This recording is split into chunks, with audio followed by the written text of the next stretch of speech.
Well, hi guys, it's that time. It's our Bible teaching snippet of the day. Today, I'm not really going to do a lot of teaching. I'm going to give you a testimony of something that happened, and I want to give you scripture first. I always like to tie this into the Bible.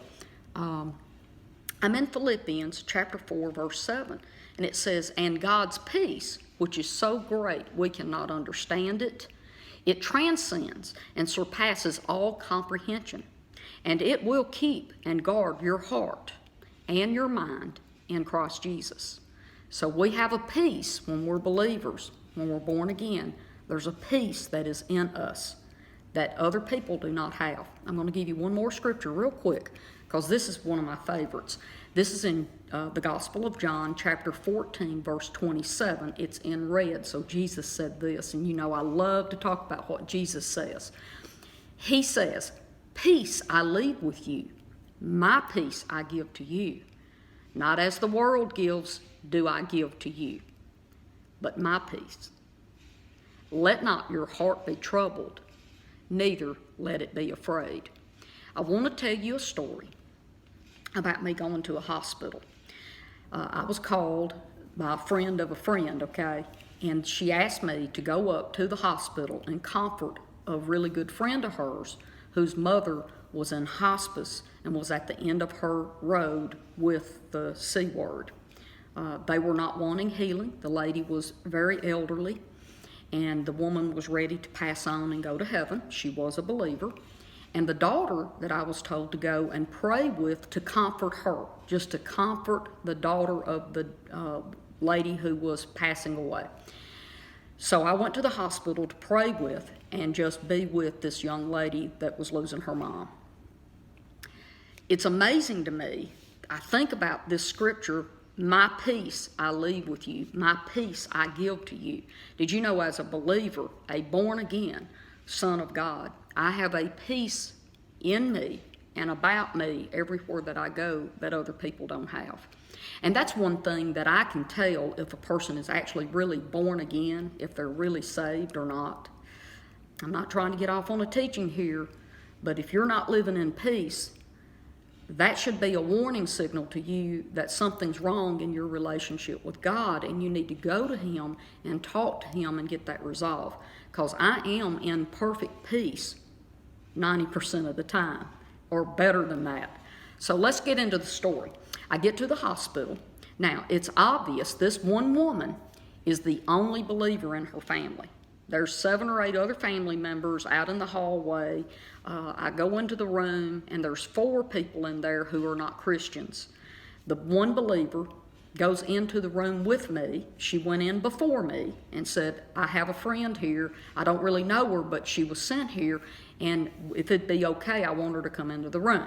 So the 4 unbeliever families, and you can tell they were not believers, okay, because they did a lot of cussing up there. That's okay, though. I just know that they weren't, living for Christ. So I got these 4 family members, and now I've got the 5th one, the daughter, who is a believer. And and there's also the moment that she and I walk in the room together, a nurse and a nurse technician come in to do some vital signs and check on the lady. This little lady is laying in bed in writhing pain. They cannot give her enough morphine or anything to get her settled in and peaceful, okay? The minute that I walk into the room, I'm 3 feet into the room, right? And all of a sudden, everything in that room just all but goes to a complete stop. The family quits talking and quits cussing. The nurse and the technician, they quit talking. And the lady laying in the bed, who was literally screaming in pain, not loud because she was weak, but she was really in a lot of suffering, she stopped and her eyes locked on me. And I haven't said a word. I just walked into the room, guys. I walk in, her eyes lock with mine, and my eyes lock with hers, and I just make a beeline, and I don't run toward her. I just walk just straight toward this lady laying in the bed. When I got about 2 feet away from her, the nurse isn't even looking at me. She steps 3 feet out of the way and don't even know that I'm there because she's looking at the people across the room. I hope I'm being clear here. It's hard to tell the story and make sure you're understanding. So I walk up to the bed where the lady is laying, and she's not in pain anymore. I walked up to her and slid my hand under her neck and started praying for her.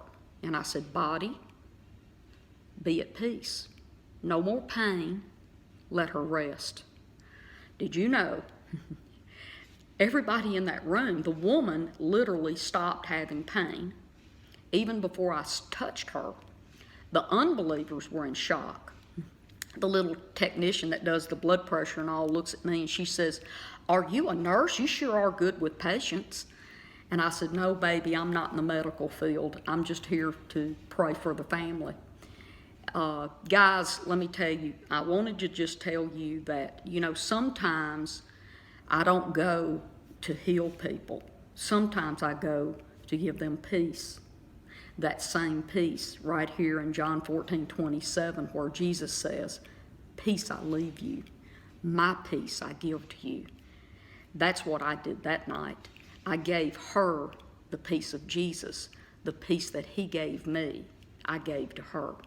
This beautiful little lady passed away just a day or so later. It was less than 24 hours later, the next afternoon, I believe. But did you know she was not in writhing pain and screaming and begging? She slept and went home to be with Christ peacefully because his peace I gave to her. God bless you, and I'll see you tomorrow right here on Facebook. Bye-bye.